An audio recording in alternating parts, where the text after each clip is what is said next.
Bueno, entonces vamos a hacer un pequeño review de en qué nos quedamos la anterior clase. No sé si ustedes están viendo la pantalla, si se ve clara, por favor, ¿me confirman? No, nosotros, doctorita, no se logra ver nada. No está transmitiendo. Ay, perdón, entonces no estoy compartiendo, mil disculpas. Compartir pantalla, ahora sí, mil disculpas. Ahora sí, ¿no? Sí se ve, doctora. Doctorita, ahora se ve. ¿Perdón? Perdón, chicas, ¿sí se logra ver ahora? Sí, doctora. Se logra ver. Ya, gracias, chicos. Bueno, entonces, la anterior clase hablamos de esto de los microscopios, no sé si se acuerdan, los tipos de microscopio de campo claro, campo oscuro, o sea, los ópticos, los electrónicos, el microscopio de fuerza atómica. Entonces, continuando con este mismo tema que se trata de los métodos de identificación microbiana, vamos a hablar un poquito acerca de lo que es el examen en fresco. Como ustedes están viendo, esta técnica se utiliza sobre todo para observar microorganismos vivos y además móviles. Ya esa es una característica importante. Entonces, para hacer la preparación del examen en fresco, ¿qué es lo que se hace? Debemos de contar en primer lugar con un cubreobjetos y con un portaobjetos, pero este portaobjetos tiene una particularidad muy significativa. Este portaobjetos en la parte central tiene un socavado, ya tiene así como un hueco. Y aunque ustedes no crean, la muestra se deposita en el cubreobjetos, sí, en el cubre. Sabemos todos, hasta por, digamos, los conocimientos previos en histología, que las muestras se colocan en los portaobjetos. Para hacer una tinción de Gram es en los portaobjetos, ¿no es cierto? En esta técnica, entonces, que quede claro, la muestra se deposita sobre un cubreobjetos. El vidrio, por eso aquí se ve que es de forma cuadrada, es el vidrio más pequeñito, y ahí se pone la gota que contiene al espécimen. Es una gota líquida con los microorganismos en cuestión, ¿ya? Por ejemplo, esta técnica de fresco, de preparación del examen en fresco, se puede realizar, por ejemplo, para observar placas bacterianas que se disuelven en suero fisiológico y eso se pone sobre el portaobjetos para ver si, digamos, las bacterias que hemos logrado extraer de la placa bacteriana de una bolsa periodontal son móviles o no. Entonces se puede poner así. Y miren, lo interesante, este es el preámbulo, ¿no? Este es el antecedente. Ahora les voy a ir describiendo paso a paso. Esta técnica en fresco es la técnica en sí, pero la prueba se llama la gota pendiente. ¿Por qué se llama gota pendiente? Porque es una gota que, como ustedes están viendo, la gota líquida que contiene a los microorganismos y que queda pendiente. Ahorita vamos a entender por qué es pendiente, ¿ya? Para que vayamos en orden, les estaba diciendo que esta gota que contiene a los espécimenes de microorganismos se los va a ir a depositar en un cubreobjetos. Antes de depositar la gota, como sabemos que es una gota líquida, nosotros lo que hacemos para asegurarnos que el líquido no se pierda, porque se puede derramar del cubreobjetos, se pone así como un cerco de vaselina. Y esta vaselina hace las veces de un sellador, ¿ya? Y una vez que se ha hecho este cerco, se pone la gotita de líquido que contiene a los microorganismos en el centro. Una vez que hemos hecho este procedimiento, ahora sí, fíjense, el portaobjetos tiene aquí un socavado, les decía, un huequito. No está ahí el portaobjetos, además, como tiene esta parte así como una así como en los maples que tienen así un socavado para contener una parte de los huevos, ¿no es cierto? Este también tiene este socavado. El portaobjetos presenta una excavación central y eso tiene que estar boca abajo. ¿Para qué? Para que coincida con la gota que contiene la muestra, con los microorganismos que se encuentran en ella, ¿no? Entonces, se hace coincidir, ¿no? Para que esta gota quede perfectamente dentro de este socavado. Se imprime un poquito de, no vamos a decir de fuerza, sino un poquito de presión para que la vaselina quede como un sellante y además se quede adherida al portaobjetos, perdón, al cubreobjetos, ¿ya? Y después de hacer eso se da la vuelta, ¿no? Entonces, miren, el cubreobjetos queda en su posición que debería ser siempre, que es la parte superior, y el portaobjetos está aquí abajo, ¿no es cierto? Y aquí está el socavado que contiene, ¿qué? A los microorganismos, la gota de los microorganismos en ese socavado. Y después con un lente podemos observar claramente el movimiento de los microorganismos. ¿Por qué se utiliza esta técnica de la gota pendiente? Como su nombre lo dice, esta gota queda pendiente, así como en una especie de piscinita que se le ha creado para ver la movilidad de los microorganismos. Porque si el portaobjetos hubiese sido totalmente plano, al hacer la presión con el cubreobjetos, la gota de agua quedaría totalmente desplazada y los microorganismos no podrían moverse, ¿no? Entonces, esto, como les dije, permite estudiar la movilidad que tienen las bacterias. Entonces, la técnica de la gota pendiente nos permite visualizar bacterias con flagelos, ¿ya? ¿Cuál es la ventaja? Que la preparación no se seca, puede ser observada durante un tiempo más prolongado que otras técnicas. ¿Por qué? Porque el líquido que está aquí es un caldo de cultivo. Ahorita vamos a hablar qué es un caldo de cultivo. Entonces las bacterias siguen ahí hasta que obviamente vayan a terminar o vayan a consumir todos los nutrientes, ¿no? Pero hasta eso nosotros hemos podido ver varias veces a estos microorganismos. No sé si se ha entendido hasta aquí, chicos. ¿Se ha entendido esta técnica? Sí, doctorita. Ok, gracias, Raciel. Ahora vamos a empezar a hablar de las características culturales. ¿Qué quiere decir una característica cultural? Una característica cultural se refiere al crecimiento que tienen las bacterias en medios de cultivo. De ahí hablamos de características culturales. No es que las bacterias son más cultas, que ven pinturas de Picasso, ni nada de eso, ¿no ve? La manera digamos, de hacer un poco de un chiste haciendo alusión al nombre. Las características culturales, entonces, se refieren al hecho de cómo se observan las bacterias en un medio de cultivo, el crecimiento de estas bacterias en un medio de cultivo. Para eso, quiero que recordemos algo. La identificación de un microorganismo puede tener varios pasos. El primer paso es tener una muestra. No es lo mismo la muestra que una tinción de Gram, que un medio de cultivo o una prueba bioquímica o una prueba de antibiograma.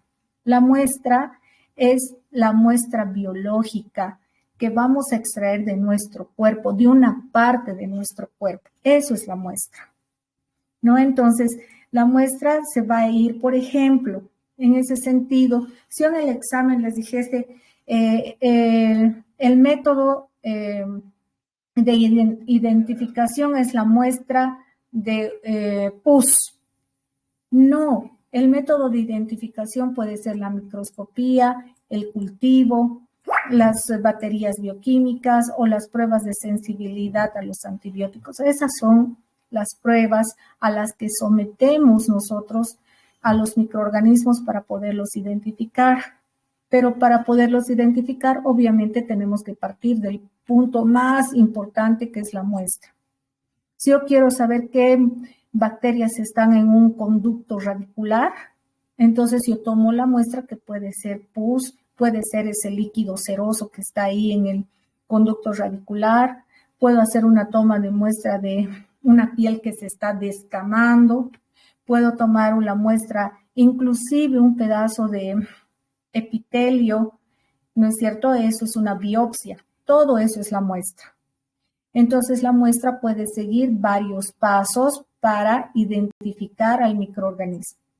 En este sentido, nosotros hemos estado realizando la explicación, por ejemplo, de lo más básico, que es una tinción, ¿no es cierto? Las tinciones son, digamos, uno de los procedimientos más elementales, prácticos, económicos para identificar a los microorganismos, y los vemos gracias a ¿qué? A las técnicas microscópicas. Entonces, una bacteria que ha sido teñida necesita verse con el microscopio. Ese ya es el primer paso, digamos, ¿no? El segundo paso es, hay algunas muestras que no se pueden teñir directamente, entonces tenemos que hacer un cultivo previo a la tinción, como por ejemplo, ¿qué muestras no se pueden teñir directamente? Muestras de orina, muestras de heces fecales, muestras de sangre, no se pueden teñir directamente. Entonces, ¿qué hacemos? Hacemos cultivos de esos líquidos, de esos fluidos, para que una vez que haya habido el crecimiento en los cultivos, recién llevemos a esos microorganismos a un portaobjetos, hagamos el frotis, lo tiñamos y recién lo podamos observar con un microscopio. Ahora, si queremos identificar por baterías bioquímicas para saber la especie, porque aquí con la microscopía máximo podemos llegar a ver el género, porque el género está determinado por la forma de cómo están agrupadas las bacterias, ¿no es cierto?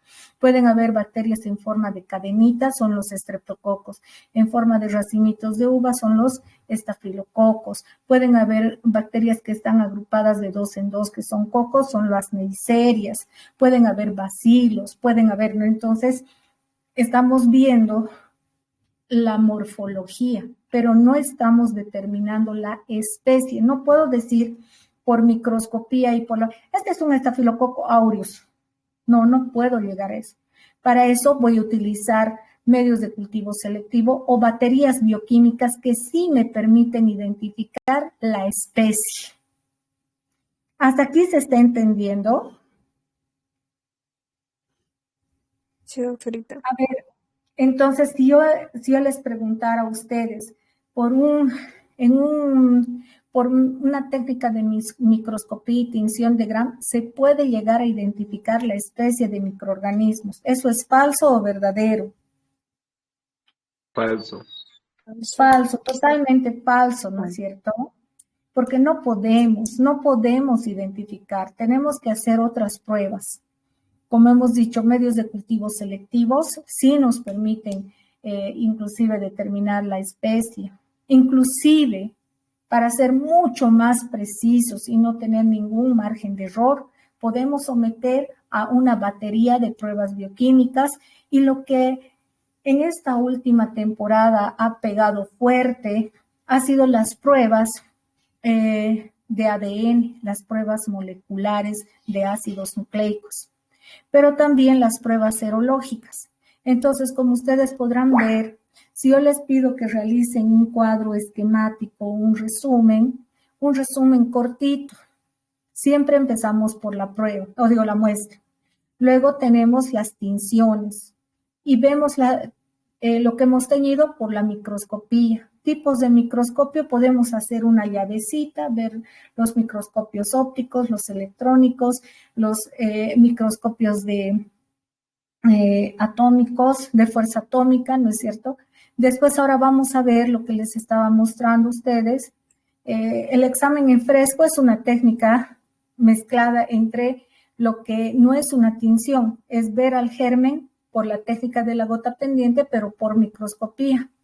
Hoy día vamos a estudiar los cultivos, luego les voy a dar en qué consiste una reacción serológica, cuáles pueden ser las pruebas bioquímicas y voy a hablar el día de mañana para terminar lo que son las pruebas moleculares basadas en estudios de ADN. Vamos a hablar de la famosa PCR, ¿no es cierto? Y también de otras pruebas moleculares como el Northern Blot, el Southern Blot, ¿no? Pero la más utilizada de las pruebas moleculares hoy por hoy es la PCR. Nos vamos a ir a fundamentos, ¿ya? Y el antibiograma que ya hemos hablado, lo voy a recapitular un poquitito. Entonces, esto ya hemos visto como, y lo voy a poner como sí, como bien, porque ya lo hemos analizado. Nos falta estudiar medios de cultivo. ¿Y qué es un medio de cultivo? Ustedes están viendo aquí apilados estos dispositivos o estos elementos que se llaman cajas Petri, ¿ya? Y en las cajas Petri se pone en el interior de estas cajas Petri, se vierte, se echa los medios de cultivo para que luego gelifiquen.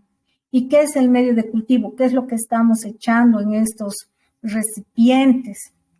El medio de cultivo no es más que un substrato o una solución de nutrientes que le van a brindar todos los elementos necesarios para el desarrollo y multiplicación de las bacterias in vitro. ¿Por qué decimos in vitro? Porque estamos sacando a las bacterias de nosotros. Nosotros somos in vivo. Pero si yo quiero saber qué bacteria es la que me está causando la infección, entonces recurro a sembrarla en este medio de cultivo, entonces si es in vitro, es un medio artificial fuera de mi cuerpo, pero que le va a dar todo a la bacteria para que ésta pueda desarrollarse, multiplicarse y de esa manera yo voy a poder identificar cuál es la bacteria que me está causando la infección.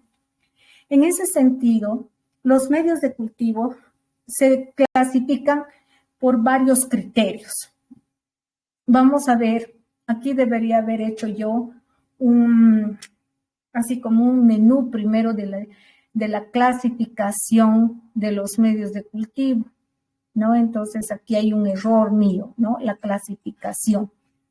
Y en la clasificación de los medios de cultivo, en primer lugar voy a hablar de su consistencia. Entonces ese es el primer criterio, por su consistencia. Luego voy a hablar, sigo por su consistencia ahí, perdón. Voy a hablar de la otra clasificación que es por su origen. Entonces este es el segundo criterio. 1 es por su consistencia, 2 por su origen, 3 por su composición. Ahí está, por su composición. Y 4, vamos a hablar por su empleo bacteriológico. Entonces, ¿cuántos criterios hay para clasificar a los medios de cultivo? 4, ¿ya? 4 formas de clasificar. ¿Cómo clasifico? En primer lugar, como ya les he dicho, de acuerdo a su consistencia, los medios de cultivo pueden ser de 2 tipos. Pueden ser los medios de cultivo líquidos y los medios de cultivo sólidos. Entonces, aquí, ¿qué tengo que hacer? Les voy a entregar yo un mapa, no es un mapa mental, es un mapa esquemático en el cual está toda la clasificación y todo esto. Les voy a presentar el resumen y ahí ustedes van a poder aplicar alguna cosita que les va a servir, porque les he dicho que van a dar alguna preguntita puede caer de ese resumen. Eso se los voy a facilitar hasta posiblemente mañana miércoles en la teoría, ¿ya?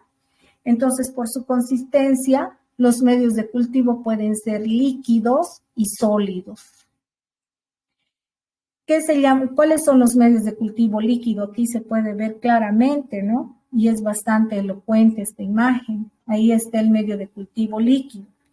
Los medios de cultivo líquido también se conocen como caldos de cultivo.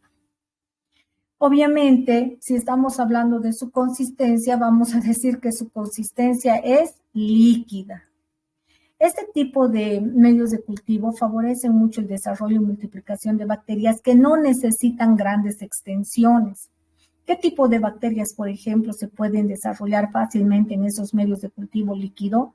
Las bacterias aerobias, anaerobias facultativas, que en este caso, si ustedes se fijan, aquí es una bacteria aerobia. ¿Por qué yo estoy llegando a una conclusión tan importante? Porque aquí se ha formado así como una especie de placa que está en la parte superior, se ha ido a la parte más superficial del medio de cultivo, porque estas bacterias necesitan, yo voy a empezar a aplicar mis conocimientos, necesitan oxígeno. En cambio, si yo veo que se van al fondo, son bacterias anaerobias. Entonces, fíjense, solamente por el comportamiento del crecimiento que tienen estas bacterias, yo ya puedo darme cuenta si es aerobia, es anaerobia, pero vayamos a la practicidad y al uso de estos medios de cultivo. Ya les he dicho, entonces, favorece mucho el desarrollo y multiplicación de las bacterias que no necesitan grandes extensiones para su crecimiento. Pueden además mantener un pH adecuado y son de gran utilidad para realizar las famosas baterías bioquímicas. Lo que más se utiliza y vamos a entender qué es una batería bioquímica. Ya ahorita solamente entiendan que por su consistencia el medio de cultivo es líquido, conocido también como caldo de cultivo. ¿Ya? Vamos a ver, como aquí ya les había mencionado, podemos, gracias al crecimiento que se observa en los medios de cultivo líquido, por ejemplo, a mí como investigadora o como bioquímica me va a permitir dar informes sobre el comportamiento del crecimiento. Entonces, si yo veo que ha existido un crecimiento, sobre todo de una placa, ustedes están viendo aquí esta placa, ¿no es cierto? Ahí está placa, ahí está la placa. ¿A mí qué me va a permitir traspolar esta información, inferir? Inferir quiere decir dar ya algo, estoy infiriendo, estoy dando un diagnóstico, es que estas bacterias son aerobias. ¿Qué tipo de bacterias aerobias? Aerobias obligadas porque se están yendo a la superficie más externa posible. Entonces, esos son los microorganismos aerobios obligados. Si ustedes se fijan en esta segunda plaquita, ustedes van a decir, pero aquí parece que hubiese un crecimiento, pero por debajo hay como una sombra oscura, ¿no es cierto? No es el comportamiento como se ve acá. Aquí se ve como una zona oscurecida. Y por aquí veo que hay más crecimiento. ¿Cómo yo me voy a dar cuenta de que hay crecimiento? Porque si ustedes se fijan, los medios de cultivo por lo general son bastante límpidos, ¿no? Y lo que se ha visto aquí es que ha habido un crecimiento. ¿Por qué? ¿Por qué ustedes se dan cuenta de que ha habido crecimiento acá? Porque la densidad ha cambiado.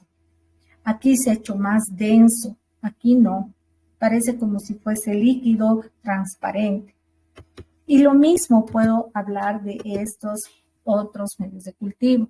Si ustedes se fijan, estos microorganismos están creciendo desde acá y no sé si ven, la turbidez se ha dado en todo el medio de cultivo, ¿no es cierto?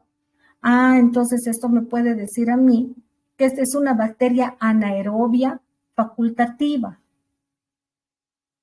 ¿Por qué es una bacteria anaerobia facultativa? O puede ser una bacteria anaerobia estricta. ¿Qué tengo que observar yo para ver si esta es una anaerobia facultativa o una anaerobia estricta? Esto, si se va al fondo, si nosotros hubiéramos visto exclusivamente que las bacterias han ido a formar un sedimento en el fondo y esto estuviera limpio, yo diría, esta es una anaerobia estricta. Entonces, yo veo aquí, esta es una anaerobia o es una aerobia. Es una aerobia obligada. Y lo opuesto que sería aquí, si yo veo solo esto y después todo esto así clarito, ¿qué sería esto? Como se ve aquí en la imagen. Anaerobia estricta. Es una anaerobia estricta. Ahora, si yo veo tanto una formación de una plaquita y después todo como acá y todo el crecimiento en todo, porque la turbidez se ha dado en todo el medio de cultivo, aquí también, pero es un poco más anaerobio, porque miren, se está arrastrando desde más o menos acá para abajo, pero no se ha depositado así como acá, como un sedimento. Entonces, si hay formación de una plaquita superficial y hay un precipitado y todo el medio de cultivo está denso, entonces yo estoy hablando de una bacteria anaerobia facultativa. ¿Se está entendiendo? Sí, doctorita. Sí, doctora. Ahora, gracias chicos. Ahora sí yo veo qué pasa en este caso tan peculiar. Aquí hay una placa superficial, pero si se fijan acá, hay como es como si hubiese otra placa un poco más abajo. Aquí hay una placa superficial y aquí hay otra y esta todavía tiene un poco más de grosor. Entonces yo voy a decir en este caso, sí también es una anaerobia porque no se han quedado como en este caso, que es bien, bien característico.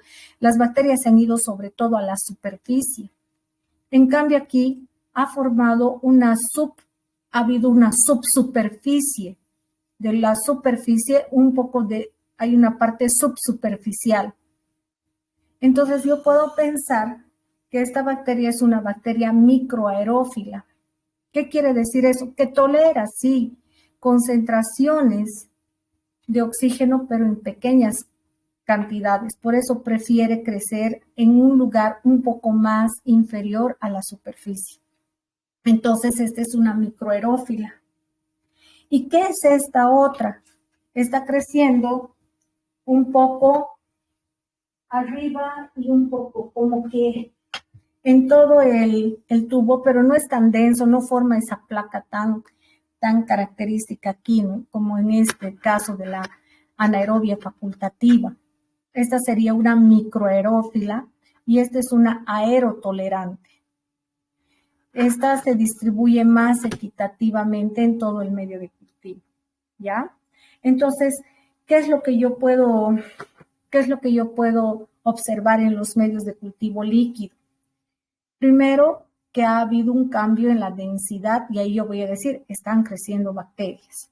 Segundo, que pueden formar placas superficiales, sedimentos o pueden ir a desarrollarse en todo el medio de cultivo y de acuerdo a ese comportamiento yo puedo decir, es una bacteria anaerobia facultativa, es una microaerófila o es una anaerobia aerotolerante. Desde aquí, esta es anaerobia estricta, anaerobia facultativa, anaerobia o microaerófila y esta es anaerobia aerotolerante, ¿no? Entonces ustedes están viendo ese comportamiento. Además pueden ver el color, muchas veces se va a cambiar el color del medio de cultivo, como se ve acá, viran de color, pero esas ya son pruebas bioquímicas, son las famosas pruebas o baterías bioquímicas que les voy a hablar un poquito más adelante. ¿Ok? Y también se puede observar, aparte del cambio de color, el sedimento, hasta el olor. Cuando uno abre estos medios de cultivo, hay bacterias que desprenden un olor muy característico, como un olor a manzanas o a veces a huevo podrido. Uno ya se da cuenta por ese tipo de olor que van desprendiendo las bacterias, ¿no? Y aquí siguen habiendo ejemplos de medios de cultivo. Se puede hablar de un caldo lactosado de bilis verde brillante, y esto es para identificar sobre todo bacterias como las Escherichia coli, ¿no? Y estas ya son baterías bioquímicas, pero ¿a qué me voy? A la utilidad que tienen los medios de cultivo. Aquí ustedes están viendo y aquí se ve que en el 2 este es un control negativo. Es decir, aquí no va a crecer bacterias. Así, listo. Y en estos otros sí ha habido este cambio de color. El 2 había sido también para ver un estafilococo aureus, por ejemplo, y eso no se ha visto. Esto, ¿por qué? Porque son pruebas muy específicas. Y ustedes no son bioquímicos. Pero lo que sí tienen que ver es que muchas veces ustedes les gusta hacer investigación y lo que se debe de conocer son estos medios de cultivo porque muchas veces el laboratorio nos manda esto para conservar el espécimen. Cuando ustedes quieren ver, por ejemplo, quiero determinar si en el conducto radicular está el enterococo fecalis para que no se nos muera, entonces nuestro conito absorbente lo ponemos acá y lo enviamos al laboratorio para que lo siembren luego en un medio de cultivo sólido y hacer pruebas bioquímicas. Entonces, los medios de cultivo son muy útiles, ¿no? Para ver el crecimiento de los microorganismos, determinar si son aerobios, anaerobios y hacer estas pruebas bioquímicas que voy a hablar un poquito más adelante. Lo mismo, ¿no? Entonces, aquí estamos viendo un sinfín de pruebas que se pueden realizar en medios de cultivo o caldos de cultivo. Ahora, pasamos al segundo medio de cultivo, que es el cultivo sólido. Cuando hablamos seguimos hablando por su consistencia. Uno es líquido y el otro es sólido. Los medios de cultivo sólidos son, como ustedes están viendo, al principio son líquidos, ¿no? Se los prepara en matraces. En realidad vienen en polvo, así como cuando ustedes preparan su alginato, hay polvo y agua, ¿no es cierto? Y hacen la mezcla. Igual en los medios de cultivo los avíos vienen en presentaciones en botellitas de plástico y esas botellitas contienen el líquido que se va a restituir o se va a mezclar con suero fisiológico y una vez que se prepara inclusive se los tiene que autoclavar para asegurarnos de que no hay contaminación alguna y luego se los vierte en este recipiente que se llama una caja Petri. Y se pone ahí el caldo de cultivo. Una vez de que el caldo de cultivo se ha puesto y además tiene que haber una altura, no es poner nomás hasta aquí arriba o menos, no, para que las bacterias hay estándares, hay reglas para que se den los medios de cultivo. Entonces ahí este medio de cultivo se le va a poner en esta caja Petri. Y este medio de cultivo tiene un gelificante, que es un agar o una gelasa. Así como ustedes han visto en el alginato, pues el agar hace que el alginato de esa consistencia pastosa que tiene al momento de preparar, después gelifique y se haga así como una masa un poco más endurecida, no dura, sino flexible. ¿Por qué? Porque tiene un gelificante. Lo mismo acá, ¿no? Por eso parece una gelatina. Y gelifica, y esto entonces, una vez que se ha gelificado, se puede llegar a sembrar los microorganismos. ¿Para qué?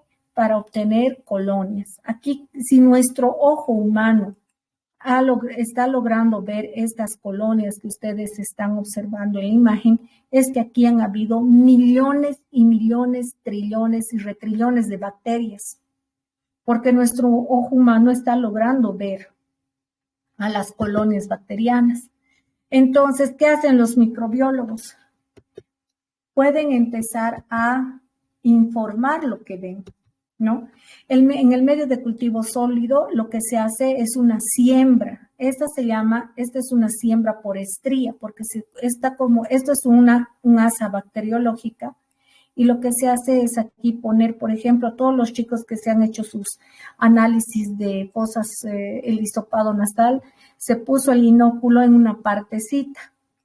Ya en el laboratorio de microbiología lo que se ha hecho ha sido extender eso haciendo unas estrías, como si estuvieran sembrando un arado para que las bacterias tengan espacio para crecer y terminan así o sea, la estría se agota. Entonces, esta es una siembra por estría y por agotamiento. ¿Y cuál es el propósito? Que vayan a crecer las bacterias. A las 0 horas no se observa nada, pero a las 18 horas se observa una colonia visible y eso ya quiere decir que ha habido crecimiento de microorganismos. Todo esto que se ve aquí, estos son colonias que se han ido uniendo y están formando así como cordones. Y estas han ido creciendo ya un poco más individuales, ¿no es cierto? Igual acá, aquí hay más las colonias. Ustedes pueden ver el comportamiento de crecimiento de estas bacterias con colonias aisladas es diferente al crecimiento de estas otras bacterias. Entonces, ¿qué es lo que nosotros, cómo se observan miren aquí totalmente diferente? Este es un medio de cultivo y estos son hongos. Tienen un comportamiento totalmente diferente en su crecimiento. ¿Cómo se informa entonces?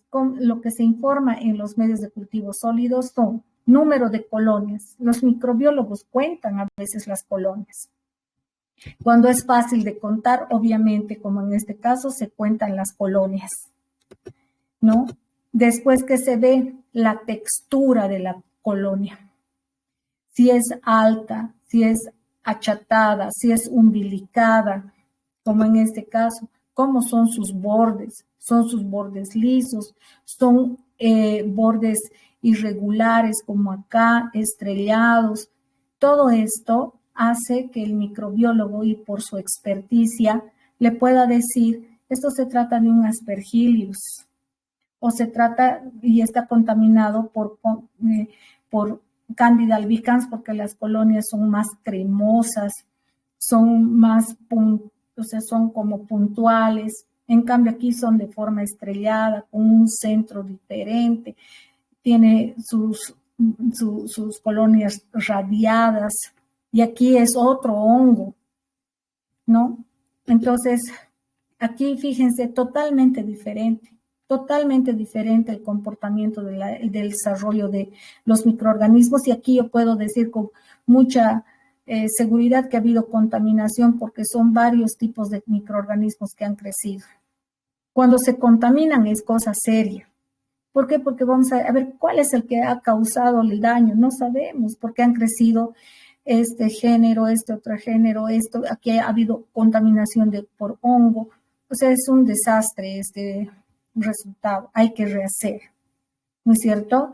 En cambio, ya cuando vemos el crecimiento de un solo microorganismo, ya es más fácil identificarlo y poder dar un resultado más pertinente y adecuado. Se dan cuenta que es un tipo de bacteria. Bien, entonces los medios de cultivo sólidos son aquellos medios que le permiten a la bacteria desarrollarse, crecer en extensión. Eso es lo que necesita. ¿Ya? Miren qué diferente, ¿no? Acá, y las colonias se han tornado de qué color oscuro, parecen gotas de aceite de un auto que está perdiendo su aceite. Miren qué interesante el crecimiento, ¿no? Y para todos los microorganismos hay que recrearles todo lo adecuado, ¿no? Si podemos poner dióxido de carbono. Por eso los medios de cultivo, chicos, a veces cuestan carísimos. Justo había una de sus compañeritas que está en 5º año y me decía, quiero hacer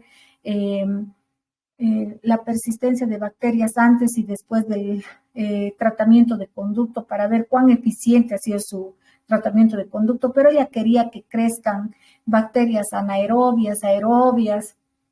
Es que a veces cuando vamos tenemos una idea, pero al momento de hacer la investigación nos estrellamos primero con la parte económica, porque hacer crecer bacterias anaerobias hay que crearles un ambiente de anaerobiosis. Se necesitan artefactos bien caros. Un medio de cultivo por anaerobios por lo menos está entre unos 500, 600 bolivianos. Y para hacer de tantos pacientes, la investigación siempre es cara. Y además quieren identificar, piensan que en un medio de cultivo se va a poder identificar todo. No, para identificar la especie hay que hacer pruebas, baterías bioquímicas y eso cuesta, ¿no? A veces 18 muestras, a veces nos sale 3.000 bolivianos hacer identificar si fue Staphylococcus aureus, si fue Staphylococcus epidermidis, si se encontró Candida albicans, Enterococcus fecalis, ¿no? ¿Por qué? Porque cada bacteria necesita algo que nos permita a nosotros identificar. Entonces, fíjense, ¿qué bacteria es esta? Enterococos, Streptococcus betemolíticos.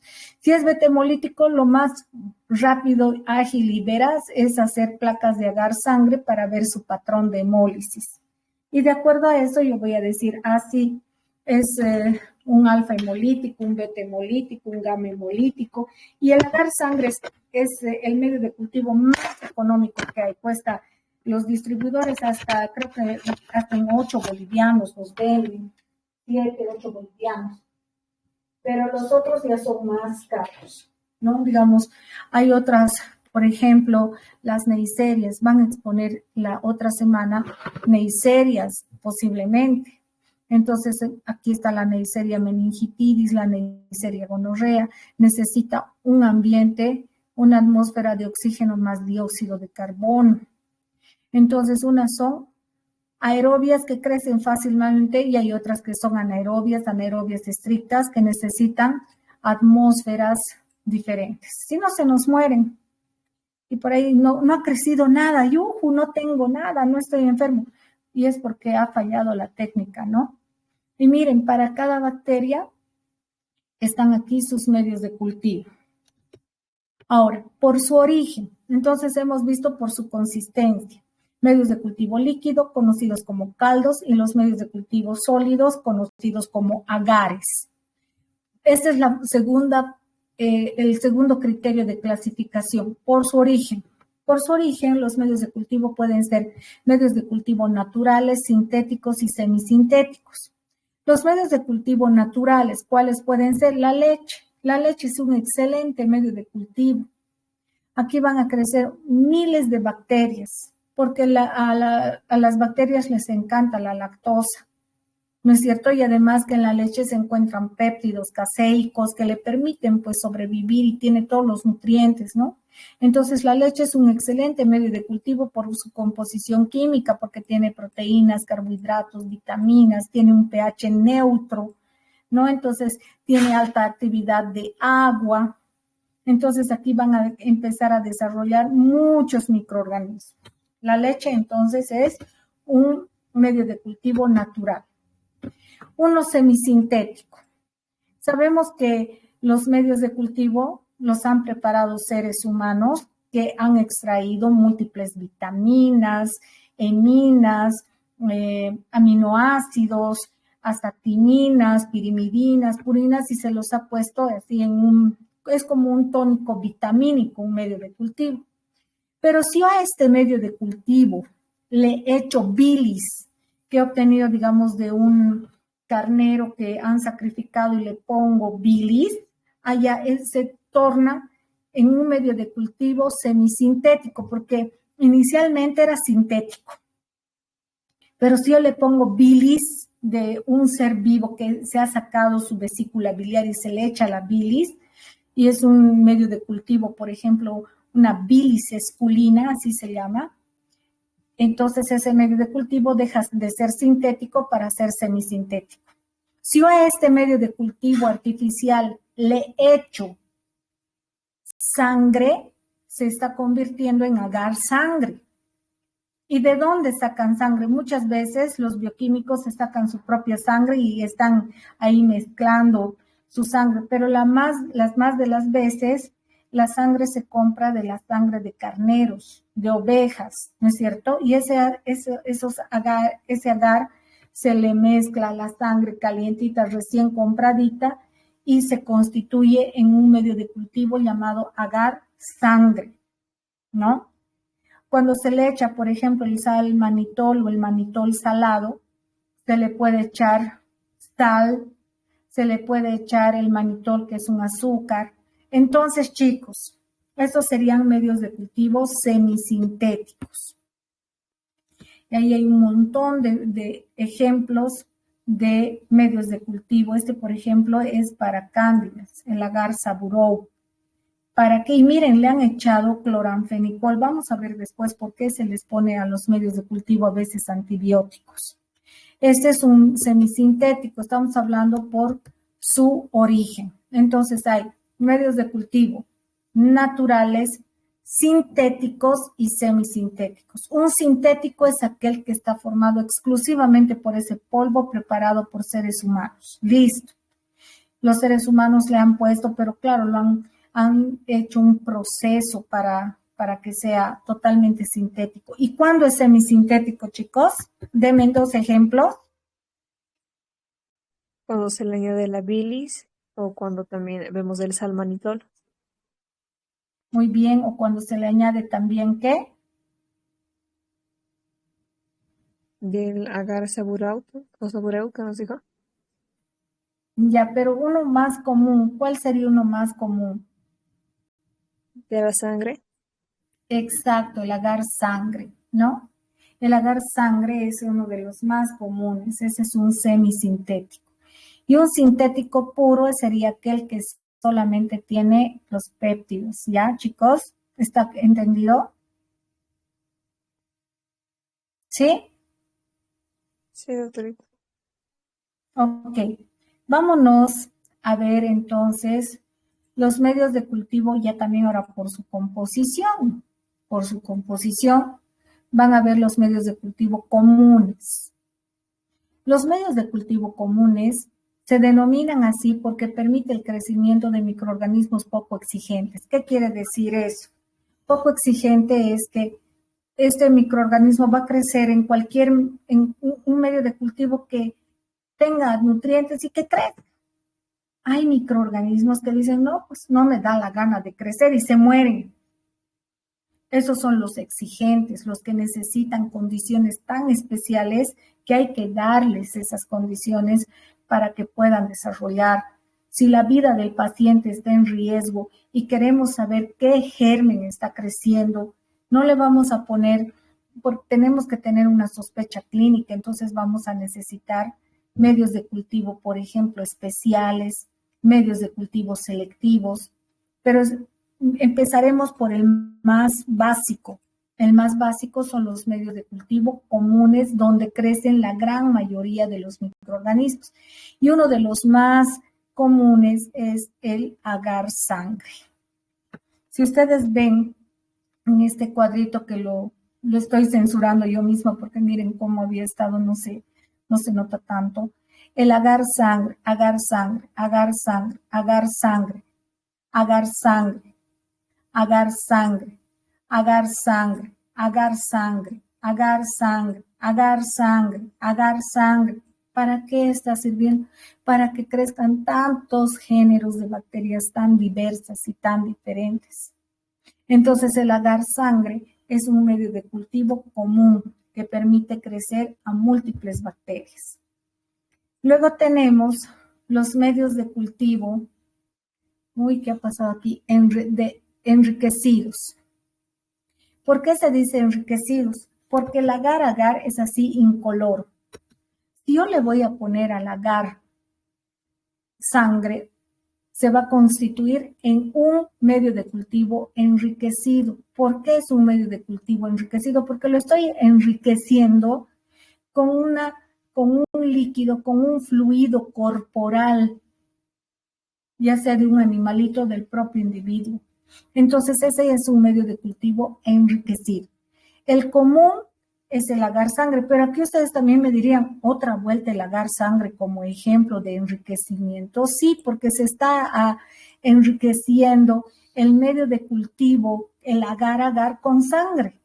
Entonces, el agar sangre es un medio de cultivo común, es un medio de cultivo enriquecido y es un medio de cultivo semisintético. ¿Por qué? Porque es semisintético, porque al agar se le está poniendo sangre. Es un medio de cultivo común porque crecen muchas bacterias. Es un medio de cultivo de enriquecimiento, ¿por qué? Porque al agar se le está poniendo sangre. Si yo le agrego suero y, digamos, bilis, estos son medios de cultivo enriquecidos. ¿Por qué? Porque yo estoy enriqueciendo ese agar básico con fluidos corporales que van a permitir enriquecer ese medio de cultivo, ¿ya? Le dan factores de crecimiento. ¿Se está entendiendo? Sí, doctorita. Ok. El agar chocolate que es, no es que no, imagínense, el agar chocolate es que hemos enriquecido con chocolate. No. ¿Por qué se llama agar chocolate? Porque la sangre del carnero se la ha tostado un poquitito en una cacerola, se ha puesto, y no sé si alguna vez, vean nomás cómo pasa cuando ustedes fritan un pedazo de carne. ¿De qué color está la carne al inicio? Color roja. Después de fritarla, ¿de qué color se pone la carne? Café. Café. ¿De qué color? Color chocolate, ¿no es cierto? Entonces, ¿qué se va a llamar ese cambio de color de rojo a café chocolate?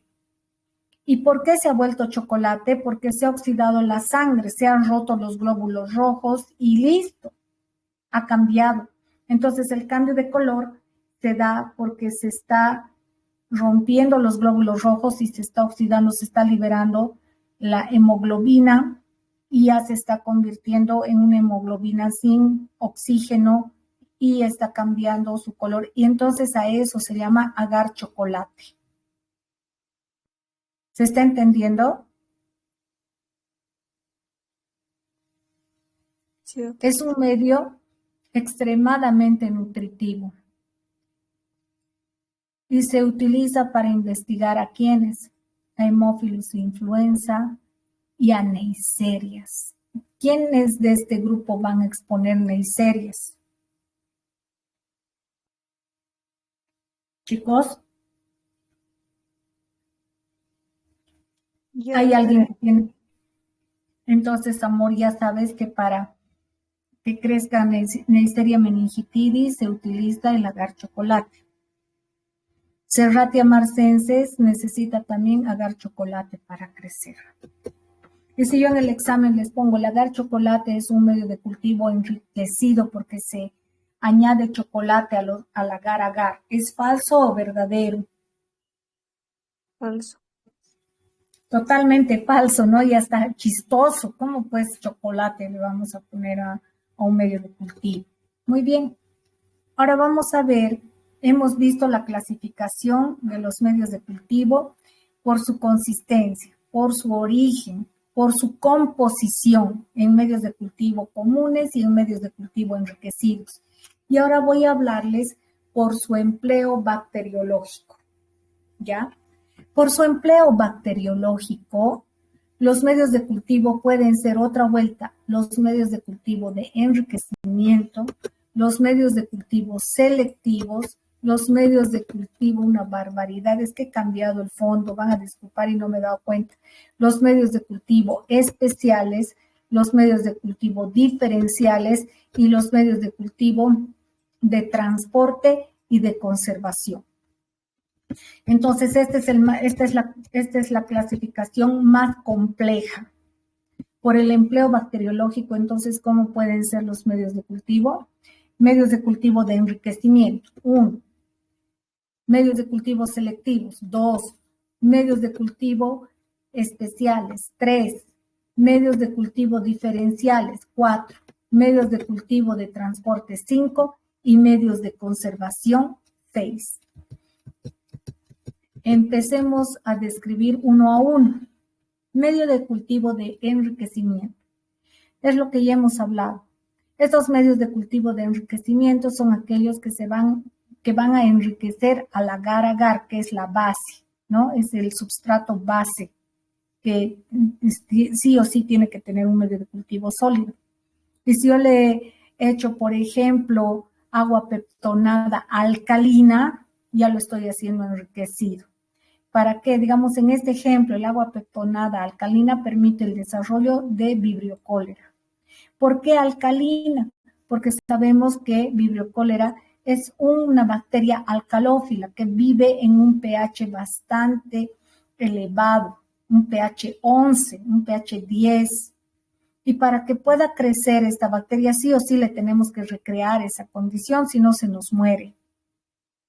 Entonces a eso se le pone el agua peptonada alcalina para que crezca Vibrio cholera. Entonces este medio de cultivo es de enriquecimiento. El agar sangre es de enriquecimiento. El agar bilis esculina es de enriquecimiento. El agar manitol salado es de enriquecimiento. ¿Ya? Ahora, estos mismos medios de cultivo se pueden tornar en medios de cultivo selectivos. ¿Por qué selectivos? ¿Qué significa la palabra selectivo? A ver, chicos, ¿qué quiere decir selectivo? ¿Qué es un medio de cultivo selectivo, chicos? Que solo permite el crecimiento de una bacteria en específica, pero va a inhibir el crecimiento de otro tipo de bacterias. Muy bien, muy bien. ¿Quién ha respondido? Surima, ¿sí? Surima y también ha estado respondiendo Raciel. Chicos, ha habido también alguna participación de alguno de los chicos, también de un compañero de ustedes, ¿no? Que ha estado respondiendo. Me van a hacer, por favor, nota quién. Y quiero que ustedes se ganen puntos, por favor. Así que vayan, les pido, por favor, que vayan, aunque equivocándose, pero participen. Como bien lo dijo su compañera, un medio de cultivo selectivo es aquel que va a permitir el crecimiento de un microorganismo y no de otros. Por ejemplo, hace un momento atrás, yo les había mostrado que aquí en este medio de cultivo se había agregado cloranfenicol. ¿Qué es el cloranfenicol, chicos? Rápido, pues. Y están buscando en su chat GTP.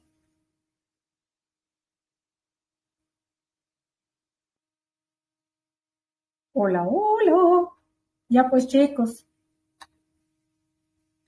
Bueno, el cloranfenicol es un antibiótico que inhibe síntesis de proteínas sobre la subunidad 50S. Es de amplio espectro de acción. Entonces, con eso, ¿qué va a hacer el cloranfenicol? En este caso, por ejemplo, va a matar a todititas las bacterias y eso va a favorecer que solamente crezca, por ejemplo, Candida albicans. Este agar saburou, y hasta parece que tuviera sabor, saburou, es aquel agar que tiene azúcar. A la Cándida le encanta el azúcar, así como Cuba, ¿no? Ahí le encanta el azúcar. Le encanta el azúcar y a las bacterias también. Pero al ponerle el cloranfenicol, destruimos, por supuesto, a todas las bacterias y ¿quién solamente va a desarrollar? Cándida albicans. En este caso se ha vuelto en un medio de cultivo selectivo. Ahora, los chicos que han expuesto estafilococos ya saben que el agar manitol salado, ¿qué es, chicos? Selectivo para el Staphylococcus aureus. Claro, ¿y qué le han puesto para que sea selectivo al agar manitol? ¿Qué sustancia química se le ha puesto para volverlo selectivo? Raciel. El medio salado, si no me equivoco, era. Sí, está bien, se le ha puesto sal, porque la sal mata a la gran cantidad de microorganismos. En cambio, al estafilococo le encanta la sal y por eso puede sobrevivir el estafilococo y el resto de bacterias morirse. Entonces es un medio de cultivo selectivo, ¿ya? Y entonces se le puede poner, por ejemplo, hasta puede ser selectivo si se alteran las condiciones inclusive físicas. Hay algunas bacterias que pueden soportar, por decirles, cierto tipo de pHs y otras no. Por ejemplo, las bacterias que causan caries van a crecer bien en agares que tengan harta azúcar y que sean fermentados y que el pH baje. Por ejemplo, ahí no crecería jamás, never in the life, el Vibrio cholera, que necesita un pH todo lo contrario, alcalino y no ácido. Entonces, modificar algún constituyente, poner algo, poner un antibiótico, cambiar sus condiciones, los hace medios de cultivo selectivos, ¿ya? Estamos ahí viendo, por ejemplo, el agar, salmonella, shigella. Esto es para ver, por ejemplo, no les voy a hablar mucho de esto porque estas bacterias, si bien son coliformes, hay en boca. Lo vamos a, digamos, a profundizar en el tema que corresponde, ¿ya? Que sería en este caso enterobacterias. Hay enterobacterias, chicos, en el agua, inclusive de los consultorios odontológicos y en la boca, porque comemos alimentos muchas veces contaminados con heces fecales, ¿no es cierto? Y existen medios de cultivo específicos para que crezcan estos microorganismos y se llaman así, agar, salmonella, shigella. Por eso es S de salmonella y shigella, y es un medio de cultivo selectivo. Los medios de cultivo especiales. Aquí estamos viendo un medio de cultivo especial que es de Lowenstein-Hansen. Este medio de cultivo es sumamente especial y exclusivo para las micobacterias.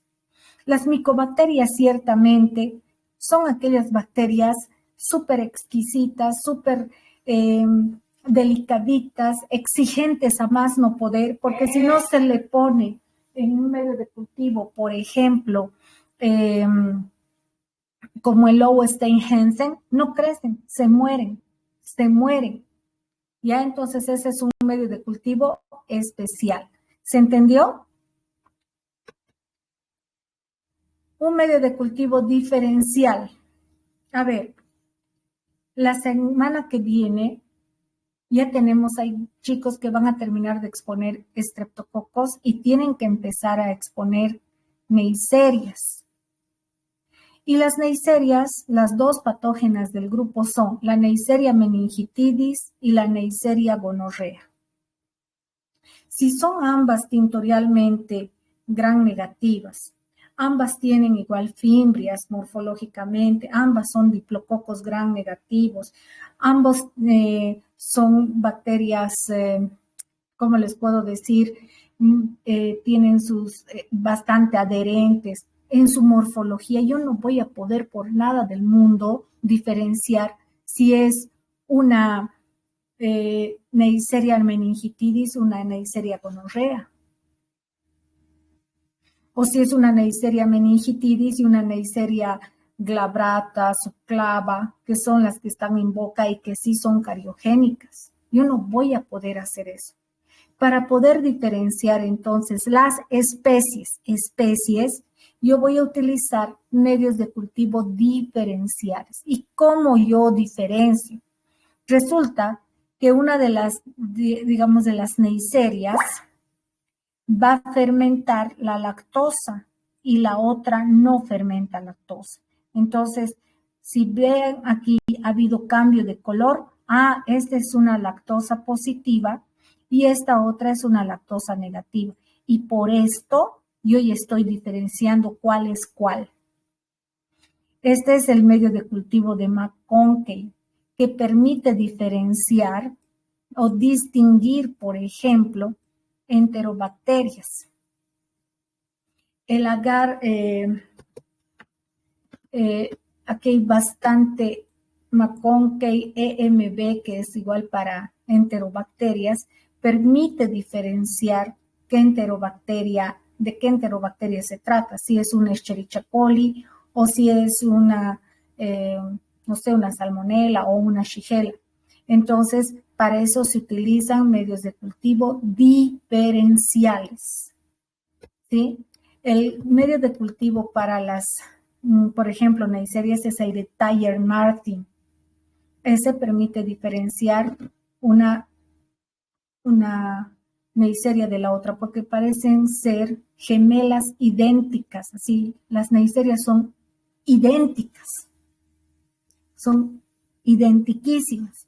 Entonces, ¿cómo yo podría diferenciar qué es meningitidis de gonorrea? Por medios de cultivo diferenciales, ¿ya? Medios de cultivo de transporte. Estos ayudan a la viabilidad desde la toma de muestras hasta el laboratorio. Este es el que utiliza el odontólogo. Uno de los medios de cultivo más utilizados como medio de transporte es, por ejemplo, el suero fisiológico es un medio de cultivo. No sé quiénes han hecho en la prueba de cepillos dentales. Ustedes han donado su cepillo y no sé si se han fijado sus compañeros que han hecho el experimento, la parte experimental de la tesis, han comprado bolsas Ziploc autoclavadas y ahí han puesto suero fisiológico. ¿Y por qué no agua? Porque el agua hace que las bacterias exploten como pipocas. El suero fisiológico se constituye en un medio de cultivo, en un medio de transporte, porque mantiene la viabilidad, la vida de las bacterias. Ahora, los medios de cultivo de conservación, como su nombre lo dice, estos medios de cultivo van a permitir que las bacterias vivan en tiempos más prolongados. Un medio de conservación es, por ejemplo, agarrar un medio de cultivo y ponerlo a congelación, a veces desecación o liofilización. Bacterias liofilizadas que están así en forma de polvo, ustedes las restituyen y, por ejemplo, ahí están los probióticos. Esos son medios de conservación, ¿ya? Con eso habríamos terminado medios de cultivo. Y aquí está un ejemplo de un medio de transporte. El hisopo ya viene con su avío y ahí en el interior está el medio de transporte.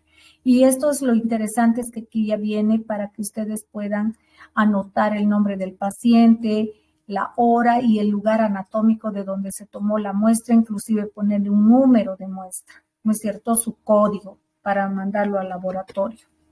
La importancia en odontología, por supuesto, que nos ayudan a la identificación de géneros y especies que puedan estar involucrados en procesos importantes, ¿no? Como una celulitis, una endodoncia. Y los medios de cultivo sólido tienen también gran utilidad práctica para hacer los antibiogramas, ¿no? Las pruebas bioquímicas, como hemos visto, y en los antibiogramas, como ustedes ya saben, que esa es una prueba que mide la sensibilidad o la resistencia que tienen los gérmenes a determinados antibióticos, y aquí están los disquitos que se denominan los sensidiscos. ¿Por qué sensidiscos? Porque miden la sensibilidad o la resistencia del germen que está en este medio de cultivo sembrado, ¿no? Entonces lo que se va poniendo son los antibióticos a una distancia determinada, no es poner por poner, tienen todo tiene su normativa, su reglamento, la distancia entre un antibiótico y el otro, pero se van poniendo, digamos aquí, cloramfenicol, penicilinas, eritromicinas, aminoglucósidos, tetraciclinas, aquí podría ser hasta nitrofurantoínas, qué sé yo, aquí son un sinnúmero de antibióticos que se van a ir a testear. Y el resultado, como ustedes ya saben, son los halos de destrucción. Esta bacteria, ¿cómo será, chicos? ¿Sensible o resistente? Resistente. Resistente. ¿Y esta otra? Sensible. Sumamente sensible, ¿no? Porque el halo de destrucción es bastante grande. En cambio, aquí el halo de destrucción es menor, ¿no es cierto? Muchas veces tenemos que empezar con este tipo de antibióticos y si no da resultado para aumentar su espectro de acción, utilizamos este otro tipo de antibióticos. Pero si se trata de una infección muy importante que está poniendo en riesgo la vida del paciente, tenemos que empezar con una bomba de tiempo, con el más sensible. ¿Para qué? Para que las bacterias mueran, ¿no? Ahí están. Y se miden los halos de destrucción, ¿no? Para ver cuán sensible o cuán resistentes. Y esta es la prueba más práctica, la más económica, es la prueba de Kirby-Bauer, que me permiten, miren, en una sola prueba, ¿cuántos disquitos estoy midiendo? 1, 2, 3, 4, 5, 6, 7, 8, que había 9, 10, hasta 11 disquitos, ¿no? Entonces, esa es la lectura del antibiograma. Y también sabemos que en los medios de cultivo líquido se hace ya también la otra prueba, que es la escala de Macfarlane, para ver esta sí que es súper cara y lo único que nos testea es la concentración mínima inhibitoria, ¿no? Y a veces se necesita hacer inclusive la siembra hasta en 12 medios de cultivo. Cada medio de cultivo, a veces en los laboratorios nos está cobrando a 60 bolivianos, ¿no? Hacer una escala de McFarland me representa, digamos, 10 tubos de ensayo, son 600 bolivianos. En el mejor de los casos, que nos cobren 25, en los 10 ya se hacen 250. En cambio, en un antibiograma, por la técnica de Kirby-Bauer, que es el medio de cultivo sólido, yo estoy testeando tantos antibióticos a la vez y eso me cobran ¿cuánto? 60 pesos. Entonces, esta es una prueba cuantitativa y esta es la cualitativa. Y en razón de la parte económica y por la objetividad, se utiliza más esta técnica, ¿no? Esto es más que todo con fines investigativos para encontrar la concentración mínima inhibitoria, ¿no? Y ustedes ya han visto esto, creo que ya lo estamos repasando y no vale la pena ya volver a explicarlo, ¿no? Aquí ya se ha visto que la concentración mínima inhibitoria es 8, pero si esto se lleva a y se siembra, miren, la concentración mínima inhibitoria no siempre coincide con la concentración mínima bactericida, porque aquí sigue habiendo crecimiento microbiano. Entonces, ¿cuál sería la ideal? La de 16, porque aquí no hay, la concentración mínima inhibitoria es 8, pero aquí es el doble, ¿no? 16 y sí se logra la concentración mínima bactericida, ¿no? Y esto ya hemos visto, ya hemos hablado mucho de esto y se hacen diluciones, ¿no? Se va desde lo más concentrado, se va diluyendo, diluyendo, diluyendo, diluyendo, diluyendo, diluyendo, diluyendo hasta lo mínimo. Y ahí ustedes van viendo dónde se encuentra la concentración inhibitoria. Aquí en este caso es 4. ¿Y qué es lo que nos fijamos? Es el ojo humano. Por eso les digo, nuestro ojo humano tiene que estar tan bien adiestrado que, a ver, ¿cuál sería la concentración mínima inhibitoria? ¿Sería esta? ¿Sería 64? ¿Sería 2.0? ¿0,5? ¿Cuál sería? A ver.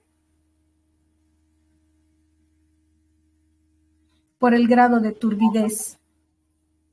2.0. 2.0. Miren cómo nos dicen 2.0. Otro podría decir, yo veo que todavía aquí hay un poco de turbidez, para mí es 64. Ven, chicos, entonces aquí se observa el crecimiento de los microorganismos por la turbidez y nos podemos equivocar.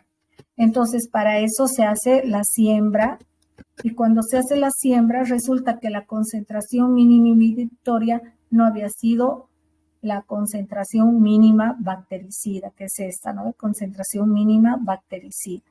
Solamente esta concentración ha permitido inhibir el crecimiento, pero no matar a la bacteria. La concentración de 8, inclusive, miren, sigue habiendo crecimiento. La concentración de 16 sigue habiendo crecimiento. Aunque ustedes no crean, con 32 recién hay una concentración mínima bactericida. Es la concentración mínima para matar a las bacterias. La importancia en odontología es sumamente importante. El antibiograma es clave, ¿no? Pero muchas veces actuamos empíricamente porque ni modo que le digan, viene un paciente con una tremenda celulitis y ustedes le digan, ¿saben qué? Véngase pasado mañana, recién me van a dar qué antibiótico va a ser el adecuado para administrarle, cuando para pasado mañana se puede morir por complicación ese paciente. Entonces ustedes dicen es bacteria, hay pus, puede ser bacteria anaerobia y además puede ser bacterias gram positivas, gram negativas. Yo le doy una bomba de tiempo, va a ir y se pincha gentamicina o una penicilina de amplio espectro o una penicilina resistente a las beta-lactamasas o finalmente combinan un ácido clavulánico más amoxicilina, listo. Y esa es la forma adecuada de actuar. ¿Por qué? Porque un paciente siempre va a ser un paciente de importancia cuando tiene esos procesos que se pueden complicar. Ahora, ante todo se está dando antibióticos, tampoco se trata de eso, tampoco. Por eso hay que ser muy prudente al rato de de recetar, ¿no? Esas son situaciones importantes. Mañana hablaré de características bioquímicas, chicos, porque creo que por su buena voluntad los tengo acá y sé que tienen también que descansar y les agradezco porque ya hemos pasado 1 hora y 15, ¿no? Más o menos. ¿A qué hora hemos empezado? Y 20, ¿no? ¿Qué hora tenemos ahorita? Sí, 7:20, van a ser prácticamente 1 hora con 20 minutos. ¿Tienen alguna duda, chicos? ¿Cuántas personas estamos en el Meet? ¿Dónde veo? Aquí. 42, doctor. 42.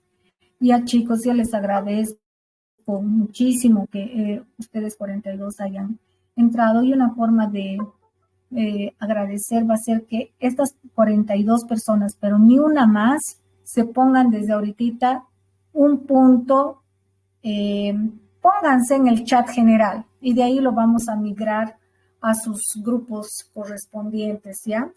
Al chat general para que yo tenga control. 42 personas y aparte 2 personas se van a ganar un punto adicional, además que son Raciel y la señorita Surima, y no sé qué compañero habló, respondió esa persona más, por favor. Se van a poner a un puntito más y van a ser 2. En estos precisos momentos, 42 personas empiezan desde ahorita, cuenta regresiva, chicos. Vayan poniéndose, por favor. Yo voy a detener la grabación.